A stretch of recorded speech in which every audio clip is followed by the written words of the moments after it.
Hello students, today we will start question number 3, chapter number 2, double entry book keeping system. आपको exercise में जो practical problems आपको दिए गए उसमें पेज नंबर टेक्स्ट बुक का जो page number 43, question number 3, give the accounting equation for the following transactions.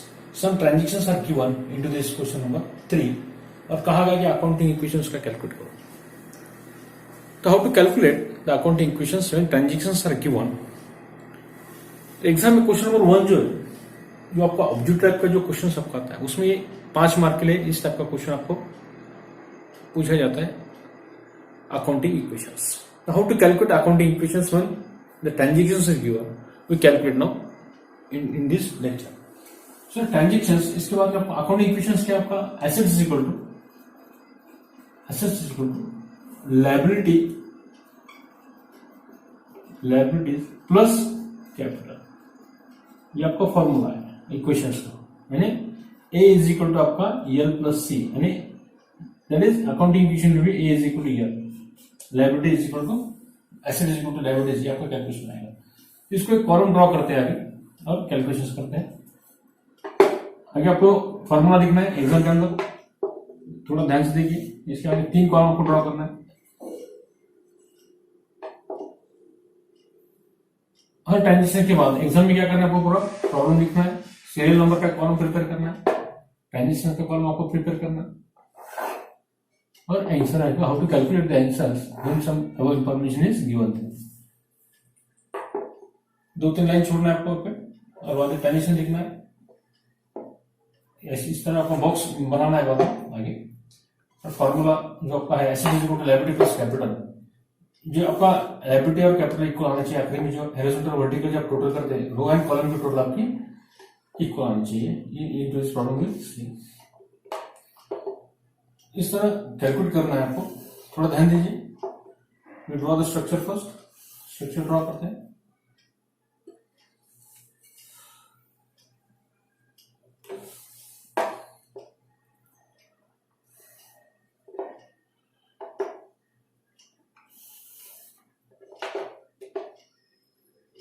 थोड़ा टाइम लगता है, इसलिए मैंने पहले से प्रॉब्लम लिखा रखा। टेलीफोन बिल ₹1300, 1300 रुपये का टेलीफोन बिल है आपका। इसका आपको फॉर्मूला लिखना है एग्जाम में। Assets is equal to liabilities plus capital. इसका भी कॉलम ड्रॉ करेंगे। एसेट्स का column is equal to column, liabilities का कॉलम और प्लस का कॉलम। फिर आपको समझ में आएगा how to calculate the equations. Assets is equal to liability, इस कॉलम आपको ड्रॉ करना है। Assets is equal to liabilities is equal to का सेपरेट कॉलम छोटा सा प्रिपेयर करना है। लायबिलिटी, इसका में लिखना है लायबिलिटीज, इसका भी कॉलम ड्रॉ करना है। लायबिलिटी प्लस साइन के लिए कॉलम ड्रॉ करो। Liability plus capital, liability plus capital. इस तरह आपको स्ट्रक्चर ड्रॉ करना है। ये आपको सिंबॉलिकली फॉर्मूला आपका इक्वेशंस का, ये कॉलम कंप्लीट कर लेते हैं। अब बाकी कैलकुलेशन करते हैं। Assets is equal to liability plus capital, इसको कंटिन्यू करूं।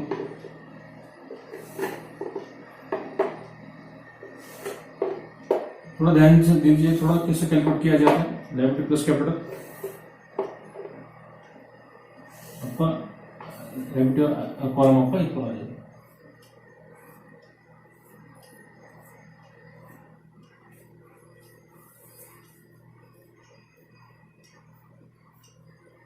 तो हम प्रॉब्लम रीड करते पहले। Give the accounting equations for the following transactions. आपने क्या किया, सीरियल नंबर आपको दिया जाता है एग्जाम के अंदर, ट्रांजेक्शन दिया जाता है, उसमें ड्रॉ द फॉर्मूला आपको राइट डाउन करना है और कॉलम ड्रॉ करना है। Assets is equal to liability plus capital. First sentence read करना है। वो started business with cash, 1 lakh रुपए। 1 लाख रुपए से वैभव ने बिजनेस स्टार्ट किया, शुरुआत किया।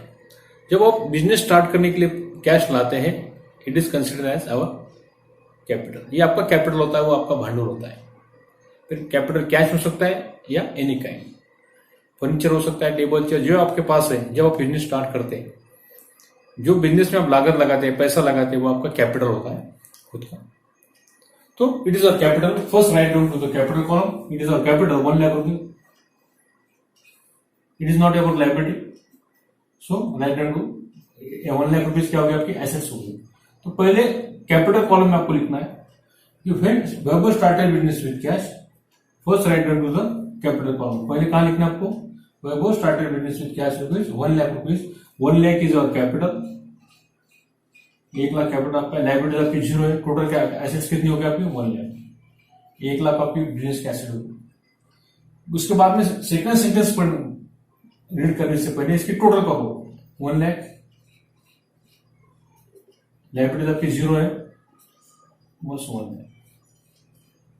ये टोटल आपको नीचे लिखना, नीचे टोटल करना है। उसके बाद में सेकंड सेंटेंस का जो प्लस माइनस होने वाला ट्रांजेक्शन, उसमें प्लस माइनस हो। परचेस गुड्स ऑन क्रेडिट, यहाँ पे गुड्स अपने क्रेडिट उधारी पे परचेस किए फ्रॉम रीता स्टोर्स। 9,000 का गुड्स आपने परचेस किए क्रेडिट के ऊपर। Into this transactions when goods purchaser, अपने गुड्स आपने परचेस किया। गुड्स परचेस करने के लिए कैश आपके पास से, आपके 9,000 क्या हो गए, कैश आपके पास से गए, और आपके पास गुड्स 9,000 का आया। गुड्स परचेस 9,000 के एसेट्स आपके पास आई, और कैश आपके पास 9,000 कैश आपके पास से क्या, गुड्स परचेस करने के लिए। So introduce assets cash goods assets comes in, assets आपके पास है 9,000, और उसके बदले में क्या गया आपका, कैश इज गोज आउट 9,000 की कैश आपके क्या हुआ, एक्सपेंसेस आपका हुआ गुड्स परचेस करने के लिए। इसलिए cash comes in, assets increases and asset decreases into this transaction. So 9,000 plus 9,000 minus, यानी आपके अमाउंट यहाँ पे क्या हो जाता है, टोटल माइनस करते हैं 0 होता है, 10,000। आगे टोटल आपको करना है 10,000। लाइबिलिटीज आपकी 0 है।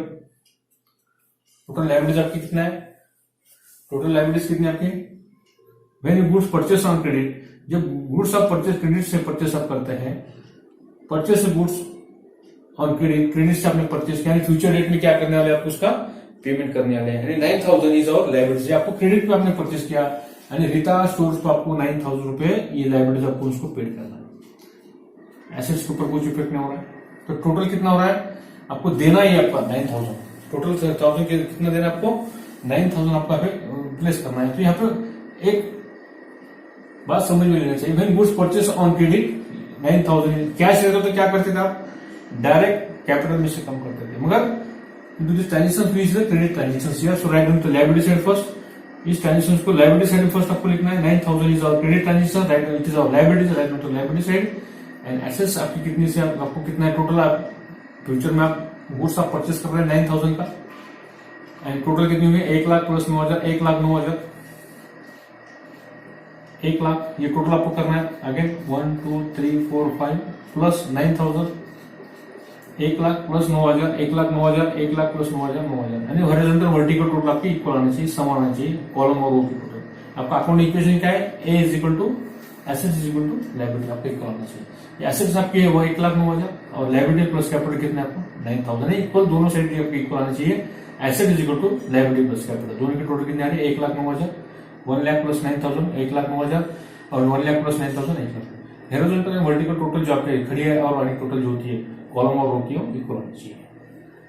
Purchase laptop for office use, office use के लिए आपने लैपटॉप परचेस किया, ये ट्रांजेक्शन के ऊपर थोड़ा ध्यान दीजिए। Into this transactions we see the purchase laptop, laptop क्या है कि एसेट्स है, पहली बात लैपटॉप इज और assets. Purchase for office use, कितने के एसेट्स आपने परचेस किए, परचेस किए 10,000 की, 10,000 के आपने एसेट्स परचेस किए हुए, तो एसेट्स परचेस करने के लिए कैश आपकी क्या होगी, खर्च हो गई, और उसके बदले में आपके पास क्या आ गया, गुड्स आ गया। गुड्स यानी क्या आ गया, लैपटॉप आ गया, लैपटॉप यानी एसेट्स आपके पास आ गई, कितने की 10,000 की।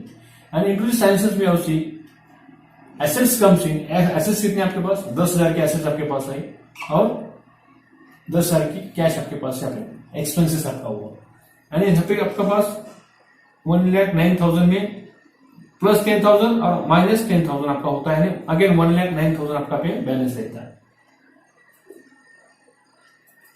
9,000 ये टोटल आपको नीचे लेना है, जीरो डेबिट आपकी जीरो है, कैपिटल आपका जो कुछ उसमें इंक्रीज और डिक्रीज नहीं हुआ, टोटल आपका कितना होगा 1,09,000 आगे 1,09,000। When we purchase some laptop office use, जब आप लैपटॉप ऑफिस यूज के लिए आप परचेस करें या ड्राइंग हो सकता है, लैपटॉप अपने ऑफिस यूज के लिए यूज किए तो एसेट्स परचेस आपने किए हुए, एसेट्स परचेस करने के लिए आपके पास 10,000 रुपीज आपके पास एसेट्स आई हुई और 10,000 आपका एक्सपेंसेस वहां पे हुआ, cash goes out from purchase of laptop, इसलिए 1,00,000 plus 10,000 minus 10,000।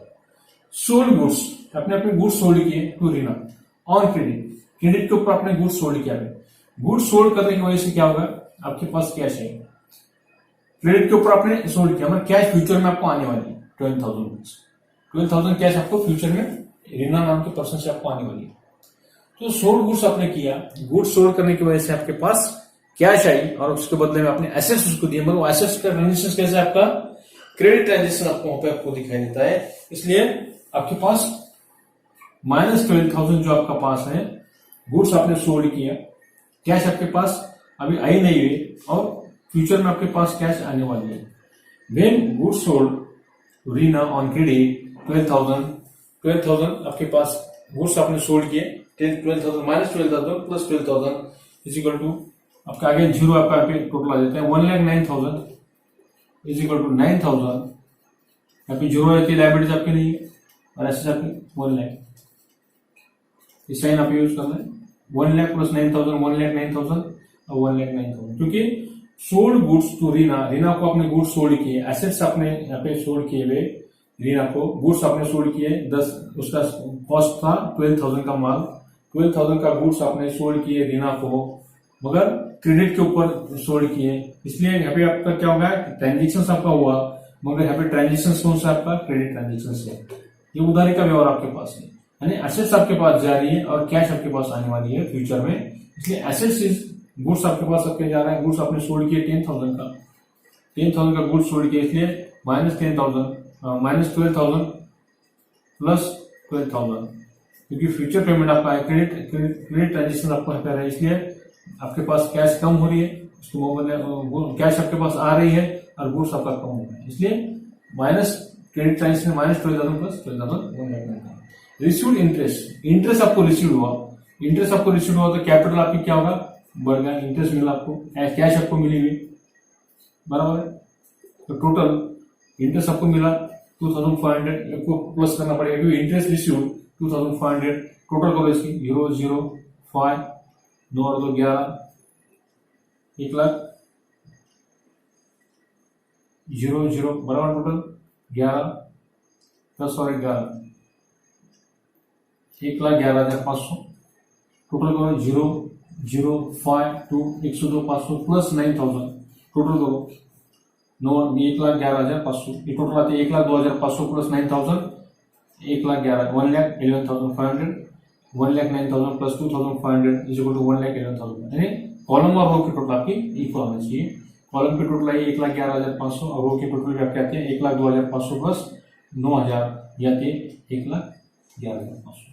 Next interest paid telephone bill, telephone bill आपने पेड किया, आपकी क्या हो गया यहाँ पे एसेट्स कम हो गए, आपके कैपिटल आपके कम हो गए, तो कैपिटल क्या इफेक्ट हो रहा है 1,300 रुपए से आपकी कैपिटल कम हो रही, आपने आपके पेड किया हुआ है, इसलिए it is not about liabilities, तो कितने से क्या एसेट्स आपके कम हो रहे हैं 1,11,300 से 1,300 से आपके कम हो रहे, 1,300 से आपके कैश कम हो रहे, 1,300 आपके माइनस करना है, तो टोटल कितना आपको 0 0 2 अगेन 0 1,10,200, ये टोटल को माइनस करो 0 0 2 1 0 1 प्लस 9,000, ये 9,000 टोटल एज आपको नीचे लेना है 1,01,200 प्लस 9,000 इज इक्वल टू 1,10,200। और accounting equation will B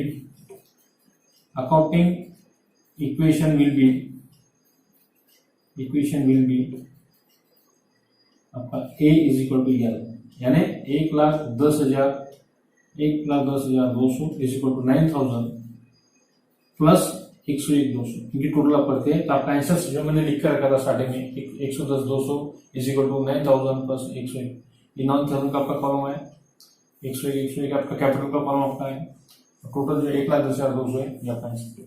1,10,200 that is the calculation of accounting equations when some important transactions are given, how to calculate the accounting equations। ये था आपका टेक्स्ट बुक का page number 43 का problem number 3 solution accounting equation का।